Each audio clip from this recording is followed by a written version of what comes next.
ទី3បង្កើតបកពួកនិងរក្សាបកពួកនោះឲ្យស្ថិតនៅក្រោមការគ្រប់គ្រងរបស់ខ្លួនហើយជារឿយការបង្កើតបកពួកបានពូនទៅជាក្រុមដុំជាបណ្ដាញជាហេតុបណ្ដាលឲ្យមានអំពើពុករលួយកើនមានកាន់តែច្រើនឡើងរីឯរដ្ឋាភិបាលក្រុងភ្នំពេញគឺជារបបចៅរដ្ឋាធិបតេយ្យដឹកនាំដោយអាយ៉ងហ៊ុនសែនរយៈពេលជាង40ឆ្នាំមកនេះចាបរោះខ្លាំងគឺដើរបញ្ច្រាស់ទិសអាចធ្វើអ្វីៗបានស្រេចទៅនឹងក្បាលចិត្តចាហើយអំណាចគឺនៅតែនៅលើមាត់គឺនីតិមាត់មិនមែននីតិរដ្ឋទេណាបងប្អូនដូច្នេះជាង40ឆ្នាំមកនេះអាយ៉ងហ៊ុនសែនបានធ្វើនយោបាយបំផ្លាញលទ្ធិប្រជាធិបតេយ្យបំបែកបំបាក់សង្គមខ្មែរបំផ្លាញជាតិឯងសន្លប់រាជឯងបំផ្លាញខ្លួនឯងដោយសារតែការធ្វើនយោបាយទុច្ចរិតជាបងធំខាងភេរវករជាមេម៉ាហ្វៀផងជាមេដឹកនាំចោលផងក្នុងរបបដេរិឆានគឺអាយ៉ងហ៊ុនសែននេះតែម្ដងមិនអាចប្រកែកបានទេចាហើយកុំភ្លេចថាប្រវត្តិសាស្ត្រខ្មែរគេនឹងកត់ត្រាទុកហើយក៏មានប្រវត្តិសាស្ត្រក្នុងពិភពលោកក៏គេកត់ត្រាទុកចូលក្នុងបញ្ជីខ្មៅនៃមេដឹកនាំផ្ដាច់ការដែរជាបងធំភេរវករជាមេម៉ាហ្វៀផងជាមេចៅដឹកនាំរបបដេរិឆានផងបងប្អូនដូច្នេះក្នុងចំណោមមេដឹកនាំផ្ដាច់ការទាំងឡាយក្នុងពិភពលោកនេះគឺមានឈ្មោះហ៊ុនសែនតែម្ដងចានេះគឺជាការពិតដែលហ៊ុនសែនបានធ្វើមិនអាចប្រកែកបានទេបងប្អូនចាដើម្បីឲ្យបានជួបច្បាស់ហើយឲ្យកាន់តែដឹងច្បាស់សូមបងប្អូនប្រជាប្រដ្ឋខ្មែរទទួលស្ដាប់នៃការបកស្រាយរបស់វាគ្មិនទី1យើងគឺលោកចក្រវាលចាសូមជំរាបសួរលោកចក្រវាលបាទជំរាបសួរបាទចាម្ចាស់សំណួរលោកចង់ដឹងថាតើកងកម្លាំងប្រដាប់អាវុធមានកាតព្វកិច្ចអ្វីខ្លះចាចំពោះជាតិមាតុភូមិនិងប្រជាពលរដ្ឋសូមអញ្ជើញលោកចក្រវាលមានប្រសាសន៍ចាបាទសូមអរគុណលោកស្រីទេវីរតនិងលោកស្រីមនីសិង្ហផងបាទ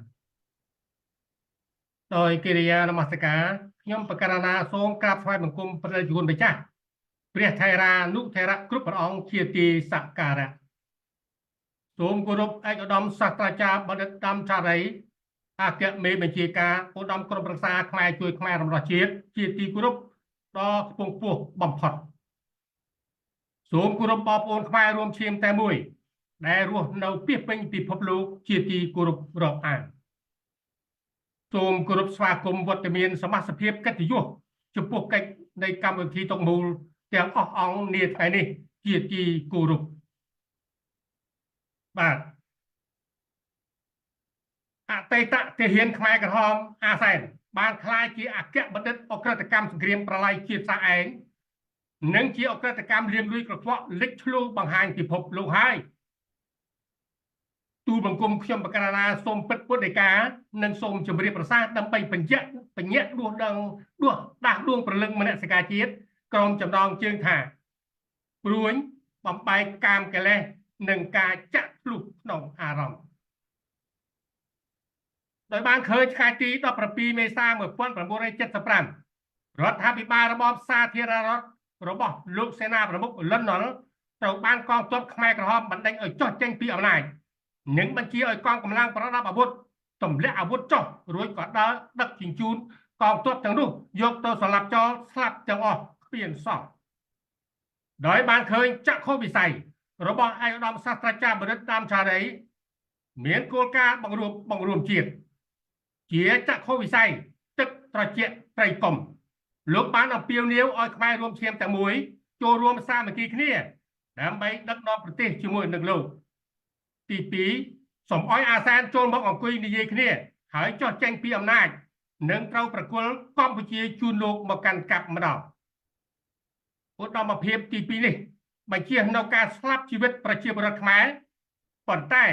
បើអាស៊ាននៅតែចចេះរឹងទទឹងទំនាយមច្ចរាជថាមិនអាចទេវតាណាអហោសិកម្មវាបានឡើយបងប្អូនខ្មែររួមឈាមទាំងឡាយអើយដោយបានឃើញកត្តាសម្រេចទាំងពីរខាងលើចូលផ្ដាច់ទំនាក់ទំនងជាមួយប្រភពនៃការឈឺចាប់ឲ្យអស់ទៅ បើអាចធ្វើទៅបានសូមដាក់កម្រិតទំនាក់ទំនងឲ្យប្រកបជាមួយមនុស្សស្ថានភាពដែលបណ្ដាលឲ្យអ្នកខូចចិត្តឬមានភាពអវិជ្ជមានរួមបញ្ចូលទាំងប្រព័ន្ធផ្សព្វផ្សាយសង្គមផងដែរការផ្ដល់កន្លែងទំនេរឬតកខ្លួនមកនៅអព្យាក្រឹតសូមសិក្សាស្វែងយល់ឲ្យដល់ខ្លួនឯងអ្នកនឹងអាចទទួលបាននូវទស្សនៈនិងការជាសះស្បើយពីការប្រៀបធៀបនិងអារម្មណ៍មិនល្អនោះចូលព្រមទទួលយកការពិតដោយសុក្រិតអំពីឧត្តមភាពនៃឧត្តមក្រុមប្រឹក្សាខ្មែរជួយខ្មែររបស់ជាតិនិងចាយចេញពីចរិតអស្មិមានៈអក្រិតភាពរបស់បកពួកគណៈបកប្រជាជនកម្ពុជាឲ្យហើយពីឥឡូវនេះទៅយើងខ្ញុំទាំងឡាយអតីតយុទ្ធមិត្តសង្គ្រាម5ឆ្នាំ1ខែចាប់តាំងពីឆ្នាំ1970ធ្លាប់ឆ្លងកាត់ចំណុចដ៏ខ្មៅងងឹតបំផុតដែលនៅច្បាំងក្នុងសមរភូមិសុកនយោបាយស្ដេចសែនអនុបញ្ជាឲ្យយើងខ្ញុំចង់បាច់កំភ្លើងដាក់មើលកណ្ដុបហើយទទួលស្វាគមន៍ដោយខ្សែរឹងចង់ដៃបណ្ដាពួកយើងយកទៅវាយចោលតែទាំងអស់មកទល់ពេលនេះបាននៅសល់តែការឈឺចាប់និងផ្លូវចិត្តផ្ទុកដោយវឹបដេសារីនៅការបែកបាក់ស្នេហាបាត់បង់សមាជិកគ្រួសារនិងការបរាជ័យការបន្តដំណើរទៅមុខ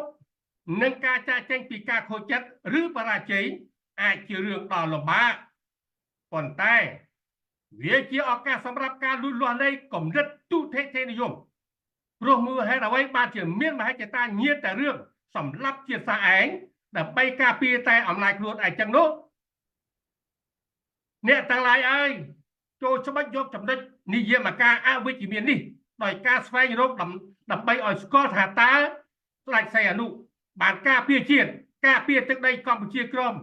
មាន21ខេត្តនិង2កោះនិងការពារប្រជាប្រដ្ឋខ្មែរដែរឬទេទៅវិញនៅតែចិញ្ចឹមចិត្តគ្រប់គ្រងកងកម្លាំងទ័ពអាយួនហាណូយឲ្យមកសម្លាប់កងទ័ពខ្មែរនិងប្រជាប្រដ្ឋខ្មែរព្រមបិទភ្នែកបើកចំហវត្តមានកងទ័ពយួនមកកប់នៅជាអចិន្ត្រៃយ៍រាប់សែនរាប់លានអ្នកដូច្នោះទៅវិញម្យ៉ាងទៀតចូលអ្នកចម្រើនប្រណិតភាពគុណិតសុតិធិនិយមមានការឈឺចាប់ទើបមានការតស៊ូព្រោះបបហាជាតិទឹកដីសូមយល់ជួយជ្រាបឲ្យស៊ីជម្រៅដោយបានបង្ហាញប្រណិតភាពទឹកត្រជាក់ត្រីកុំជាង5ឆ្នាំកន្លងមកហើយឧត្តមភាពចក្ខុវិស័យរបស់ឯកឧត្តមលោកបានប្រកាសផ្សព្វផ្សាយចាក់ធ្លុះក្នុងអារម្មណ៍ដល់ពលរដ្ឋខ្មែរជានិច្ចជាកាលលោកប្រកាន់ខ្ជាប់សំណួរវោហារស័ព្ទបើកបង្រៀនបើកបទបង្ហាញនិងបំពេញកាតព្វកិច្ចបានបំបែកឯកតកម្មទទួលបានជោគជ័យគួបផ្សំសមត្ថភាពសមូហកម្មកម្លាំងចលករនៃចលនាបដិវត្តរបស់ជាតិមាតុភូមិប្រកាសណាស់ថាពិតជានឹងបានឈ្នះដោយមិនបានបែកញើសឡើយចូលឆ្លៀសវៃក្នុងតម្រេះចូលបដូរទិសដៅនៃការផ្ដោតអារម្មណ៍របស់អ្នកដោយកំណត់គោលដៅផ្ទាល់ខ្លួនឬវិជ្ជាជីវៈថ្មីជំរឿសដោយប្រើសិទ្ធិសម្រេចគឺការចូលរួមជាមួយឧត្តមក្រុមប្រឹក្សាខ្មែរជួយខ្មែររបស់ជាតិនេះអាចផ្ដល់ដល់អ្នកនៅអារម្មណ៍នៃគោលបំណងនិងជួយឲ្យអ្នកឆ្ពោះទៅមុខជានិច្ចមិនថាកំពុងរៀនជំនាញថ្មីបើអ្នកក្រេបបានចំណេះដឹងនេះហើយជាជំហានសុវត្ថិភាពជាក់ស្ដែងមួយដើម្បីជួយខ្លួនឯងក្នុងការក្រោកឡើងពីក្នុងពេលដែលលំបាកទាំងឡាយមិនទាន់ហួសពេលទេចូលចាប់ផ្ដើមចំណងចំណូលចិត្តថ្មីចូលស្វែងរកបរិធានជាធាតុផ្សំដោយពលខាងលើតែមតិកម្មនេះនឹងធ្វើឲ្យអ្នករងភើបទទួលយកជីវិតថ្មីដ៏មានន័យជាទីបំផុតកត្តាចុងក្រោយដើម្បីទាមទារយកសិទ្ធិសេរីភាពពេញលេញបរិបូរណ៍ចូលកុំស្ទាក់ស្ទើរក្នុងការតាក់ទងសម្រាប់ការគ្រប់គ្រងនៅសក្តានុពលភាពនៃគោលការណ៍នយោបាយច្បាស់លាស់ផែនការនយោបាយច្បាស់លាស់ទិសដៅពិតប្រាកដនិងគម្រោងការពិតប្រាកដរបស់ឯកឧត្តមសាស្ត្រាចារ្យបណ្ឌិតតាមឆារីអាចជាសមិទ្ធកម្មចម្រើននៅទស្សនៈដ៏មានតម្លៃមិនអាចកាត់ថ្លៃបាននិងជំនួយសតិអារម្មណ៍ផ្នែកផ្លូវចិត្តរបស់អស់លោកអ្នកបើអ្នកទទួលបាននៅទិន្នផលនេះបានខ្លះមិនថាឡើយជាឧបសគ្គកាត់គ្រោះថ្នាក់អន្ទោលតាមប្រាណដោយក្រុមបិសាចអក្រិតកម្មដែលជួសែនក៏ដោយសតិសម្បជញ្ញៈរបស់អ្នកអាចជាសះស្បើយមិនគួរឲ្យជឿធ្វើឲ្យអ្នកមានអារម្មណ៍ធូរស្រាលរះឡើងនៅឧត្តមគតិមនសិការស្នេហាជាតិភ្លឺថ្លាមានសេចក្តីសង្ឃឹមហើយក្លាហានប្រហែលហ៊ានបញ្ញាអូសដៃមិត្តរួមឈាមដើម្បីចូលរួមងើប ជ្រុងទង់បដិវត្តរបស់ជាតិទឹកដីទាំងអស់គ្នាទទួលបានសុខសន្តិភាពអមតៈនិរន្តរ៍ជាស្ថាពររហូតតរៀងទៅបាទសូមអរគុណនឹងជាបន្តទៅនេះសូមចូលមកប្រធានបទនាថ្ងៃនេះវិញបាទលោកស្រីទេវីរតវេទិកាតុកមូលថ្ងៃនេះដល់អារម្មណ៍ចំពោះប្រជាពលរដ្ឋមានសេចក្តីទូមនោះយ៉ាងខ្លាំងដោយលោកបានឃើញកងកម្លាំងប្រដាប់អាវុធទាំងប៉ូលីសទាំងទាហានត្រូវបានបញ្ចេញយ៉ាងកក្រឹកកក្រែងដើម្បីបំភ័យមហាជននៅពេលខ្លះកងកម្លាំងប៉ូលីសនិងទាហានត្រូវគេប្រើប្រាស់អង្គការប្រជាពលរដ្ឋមិនឲ្យសម្ដែងមតិដោយសេរីនិងពេលខ្លះទៀតត្រូវគេប្រើដើម្បីរំលោភរឹបអូសយកដីធ្លីរបស់ប្រជាពលរដ្ឋក្រីក្រខុសពីគោលការណ៍ការពារសន្តិសុខជាតិការពារបូរណភាពទឹកដីថែមទៀតផងសំណួរសួរថាតើកងប្រដាប់អាវុធមានកាតព្វកិច្ចអ្វីខ្លះចំពោះជាតិមាតុភូមិនិងប្រជាពលរដ្ឋព្រះដែលជាគុណម្ចាស់គ្រប់ព្រះអង្គជាទីសក្ការៈបងប្អូនប្រជាពលរដ្ឋជាទីសន្តាប់ដោយមានចែងក្នុងសំណួរខាងលើប្រសិនបើខ្ញុំបានឆ្លើយដើម្បីបងប្អូនបានយល់អំពីកងកម្លាំងប៉ូលីសទាហានមានកាតព្វកិច្ចអ្វីខ្លះចំពោះជាតិមាតុភូមិនិងប្រជាពលរដ្ឋនោះតាមពិតទៅវាមានគោលការណ៍ច្បាប់ដែលត្រូវតែអនុវត្តឲ្យបានត្រឹមត្រូវនិងសមស្របនោះវាច្រើនករណីនិងច្រើនលក្ខខណ្ឌណាស់ចំណុចកាតព្វកិច្ចជាអាចនៃកងកម្លាំងប្រដាប់អាវុធត្រូវគោរពបញ្ជាដែលទទួលស្របតាមកំណត់របស់ច្បាប់កត្តាសំខាន់មានកាតព្វកិច្ចនិងភារកិច្ចការពារប្រទេសការពារព្រំដែនមិនបណ្ដោយឲ្យសត្រូវណាជ្រៀតជ្រាបចូលឬលើកទ័ពចូលមកឈ្លានពានជាដាច់ខាតត្រូវត្រៀមខ្លួននិងរងចាំស្ដាប់បញ្ជាជានិច្ចដើម្បីចេញទៅច្បាំងប្រយុទ្ធតាមសមរភូមិនានានៅពេលណាដែលមានខ្មាំងចូលមករំខានសេចក្តីស្ងប់សុខរបស់ប្រទេសកងកម្លាំងប្រដាប់អាវុធក្នុងប្រទេសក៏ត្រូវជួយអន្តរាគមន៍រក្សាភាពស្ងប់សុខប្រសិនបើមានការធ្វើការបះបោងើបឡើងតវ៉ាដោយធ្វើបាតកម្មឬកោតកម្មដោយការទាមទារពីក្រុមណាមួយដែលគេកាត់ទុកមិនសុខចិត្តអំពីករណីផ្សេងជាប្រចាំកងកម្លាំងត្រូវតែរក្សាការពារសន្តិភាពសង្គមជូនប្រជាពលរដ្ឋនៅក្នុងតំបន់ដែលខ្លួនទទួលខុសត្រូវមានចរិតស្លូតបូតមានស្មារតីគោរពប្រជាពលរដ្ឋជាចៅហ្វាយេស្រឡាញ់លោកដោយសេចក្តី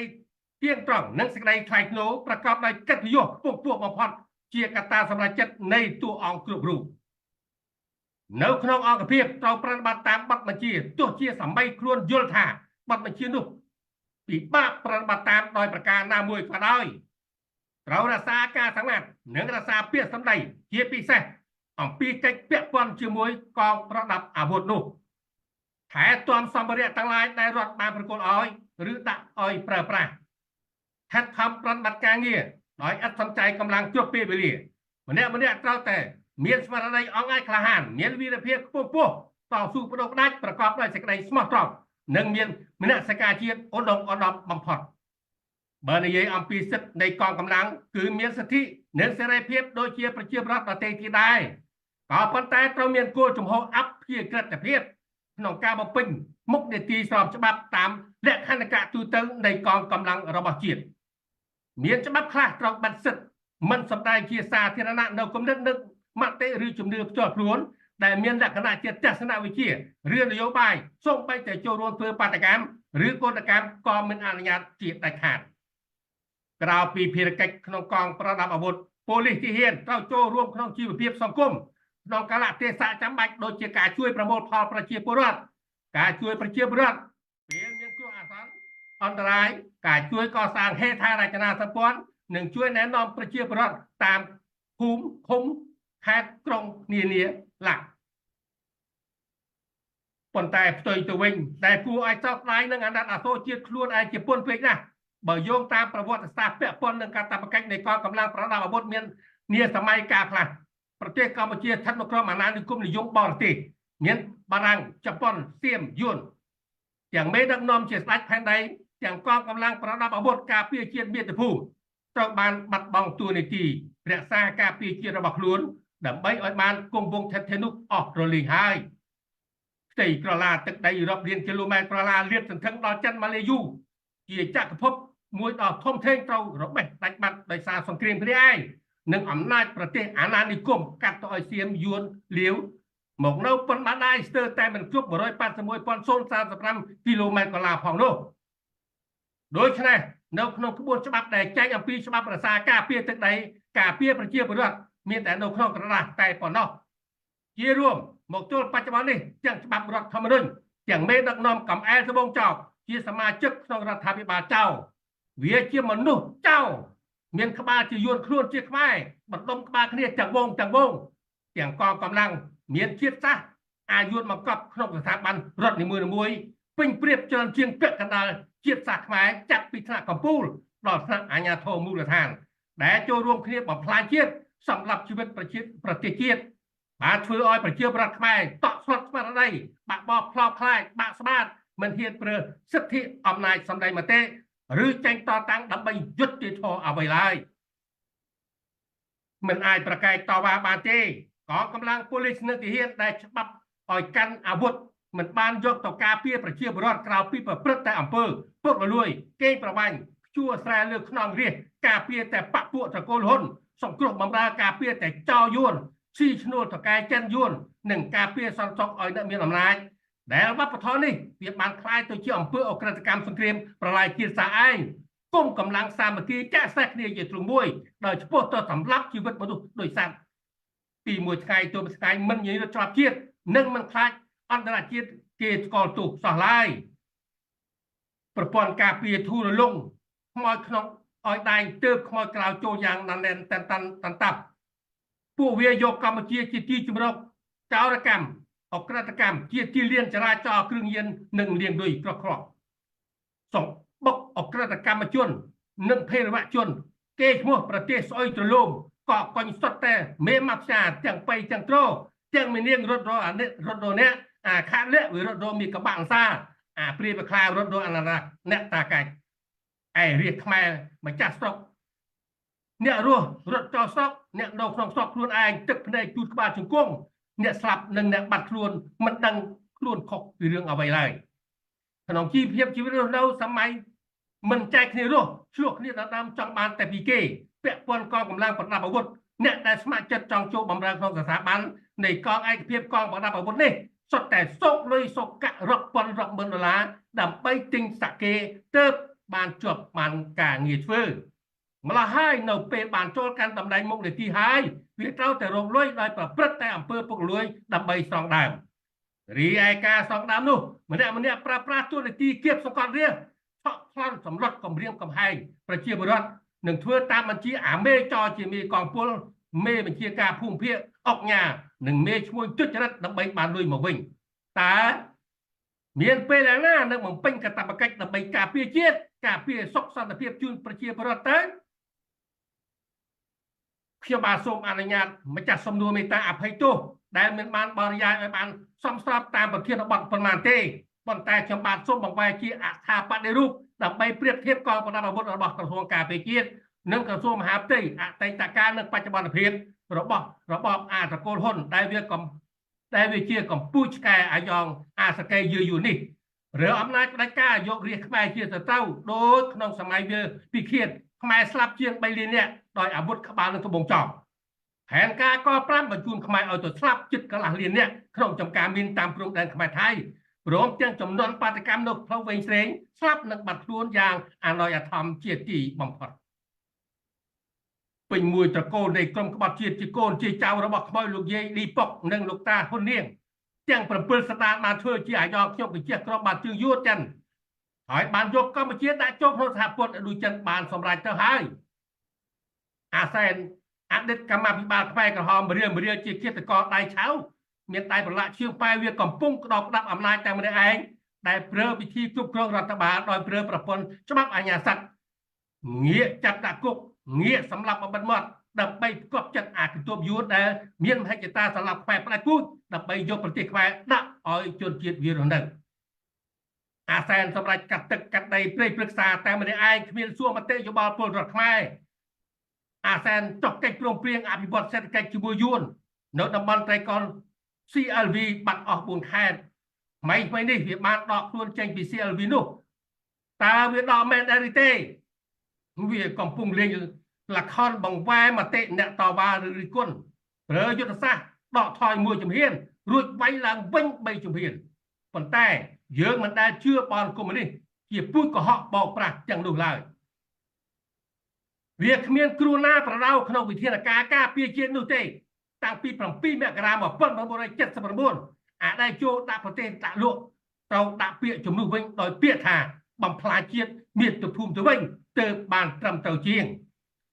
រតនសម្បត្តិទោះនៅលើដីមានឈើបឹងបួរទន្លេសមុទ្រនិងក្រោមដីមានរ៉ែត្បូងពេជ្រអាសែនប្រគល់ឲ្យក្រុមហ៊ុនអ្នកវិនិយោគអាយួនអាចិនជីកកកាយដឹកទៅស្រុកវាអស់រលីកតែតម្លៃនៃគុណសម្បត្តិនៃកងប្រដាប់អាវុធនៅក្នុងក្បួនច្បាប់តាំងពីបុរាណសម័យស្ដេចព្រះបាទជ័យវរ្ម័នទី7និងស្ដេចព្រះបាទសូរ្យវរ្ម័នទី2និងការអនុវត្តច្បាប់ដើម្បីការពារមាតុភូមិការពារប្រជាពលរដ្ឋនៅឯណាអាសែនបានការពារប្រជាពលរដ្ឋពីកន្លែងណាអភិវឌ្ឍកន្លែងណាប្រជាពលរដ្ឋស្លាប់កន្លែងនោះរលាយធនធានធម្មជាតិខ្លាយជាផេះកន្លែងនោះក្រៅពីនេះអាសែនល្មមលុបលន់អំណាចបានលើកទ័ពយួនមកធ្វើរដ្ឋប្រហារទម្លាក់ស្ដេចក្រុងព្រះនិងសម្លាប់ពួកបាតកោទាមទារលទ្ធិប្រជាធិបតេយ្យច្រើនលើកច្រើនសារទៅទៀតអាសែនក្បត់រដ្ឋធម្មនុញ្ញក្នុងចំពោះ3ស្ដីពីសិទ្ធិនិងករណីកិច្ចរបស់ប្រជាពលរដ្ឋខ្មែរចាប់ពីមាត្រា31ដល់មាត្រា50អាសែនបានបើកព្រំដែនឲ្យជនជាតិអាញើងចូលមកក្នុងទឹកដីខ្មែរដោយទឹកបាក់ទំនប់អាសែនជួយទំនុកបំរុងយួនឲ្យចូលជាតិនិងឲ្យរស់នៅជាអចិន្ត្រៃយ៍មានចំនួនជិត8លាននាក់មានសិទ្ធិសេរីភាពជាងខ្មែរនិងដណ្ដើមដីធ្លីនិងដណ្ដើមមុខរបរខ្មែរដែលខ្មែរម្ចាស់ស្រុកធ្វើចំណាកស្រុកដើម្បីជីវិតរស់តើអាសែនទាំងអាចចោលស្ដេចមកមានយកចិត្តទុកដាក់នឹងការពារខ្មែរដែរឬទេលាក់នឹងលាក់យ៉ាងធ្ងន់ធ្ងរអាសែនបានលួចលាក់នាវាចម្បាំងចិនមានផ្ទុកកងទ័ពចិនដាក់ក្នុងឈូងសមុទ្ររៀមដែលប្រហើននឹងល្មើសបំពានសិ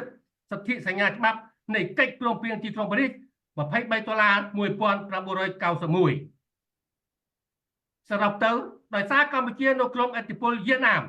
ដោយសារកត្តាភូមិសាស្ត្រប្រវត្តិសាស្ត្រកត្តាភូមិសាស្ត្រនយោបាយនិងកម្ពុជានៅក្រោមឥទ្ធិពលចិនដោយសារកត្តាភូមិសាស្ត្រសេដ្ឋកិច្ចនយោបាយនេះឯងទើបធ្វើឲ្យប្រជាពលរដ្ឋខ្មែរធ្លាក់ក្នុងគ្រោះមរណៈដូចសពថ្ងៃនេះយើងសូមថ្កោលទោសទង្វើក្បត់ជាតិរបស់អាសែនយ៉ាងដាច់អហង្ការអាសែនមិនអាចគេចផុតពីសំណាញ់ច្បាប់ត្រូវប្រហារជីវិតដោយបើរៀបរាប់កំហុសរាប់ម៉ឺនករណីវាចូលក្នុងអំពើអក្រិតកម្មសង្គ្រាមសម្លាប់ជាតិសាសន៍ឯងទាំងស្រុងជាបញ្ចប់អំពើអយុត្តិធម៌នេះវាទាល់តែអាពួកអស់នេះបូកទាំងអាចោយួនហនយុទាំងអាមេរិកតែយកចិនដីគោត្រូវបានក្រុម300ផ្ដួលរំលំឈូសចោលជីកទាំងរឹសអ្វីប្រមូលទៅបូជាយ៉ាញ់ឲ្យទៅជាផេះកុំឲ្យវាចាប់កំណត់ថ្មីបានទើបវាចប់សពគ្រប់ហើយឧត្តមក្រុមប្រឹក្សាខ្មែរជួយខ្មែររបស់ជាតិចូលទៅគ្រប់គ្រងប្រទេសទើបយើងខ្ញុំអាចឆ្លើយនឹងសំណួរថាកងកម្លាំងប្រដាប់អាវុធប៉ូលីសទាហានមានកាតព្វកិច្ចអ្វីខ្លះដើម្បីការពារជាតិមាតុភូមិនិងប្រជាពលរដ្ឋខ្មែរពេញលក្ខណៈច្បាប់ហើយឆ្លើយតបចែកជូនបងប្អូនជាទីស្ដាប់បានលម្អិតពិស្ដារលែងមានចម្ងល់ជាបន្តទៅទៀតហើយបាទដោយសេចក្តីគោរពដល់ពងពោះអំពីខ្ញុំបាទចក្រវាលបាទសូមអរគុណនិងសូមអរព្រគុណបាទសូមជូនមីក្រូហ្វូនទៅលោកស្រីទេវីរតវិញបាទសូមអរគុណបាទចាសូមអរគុណលោកចក្រវាលចាអរគុណណាស់ដែលបានបកស្រាយគឺយ៉ាងក្បោះក្បាយហើយជូនបងប្អូនយើងចាបន្តទៅនេះសូមបងប្អូនជួបជាមួយវាគ្មិនទី2គឺលោកម៉ែនកៅចាសូមជម្រាបសួរលោកម៉ែនកៅបាទជម្រាបសួរលោកស្រីទេវីរតបាទចាលោកម៉ែនកៅម្ចាស់សំណួរលោកចង់ដឹងថាតើគោលបំណង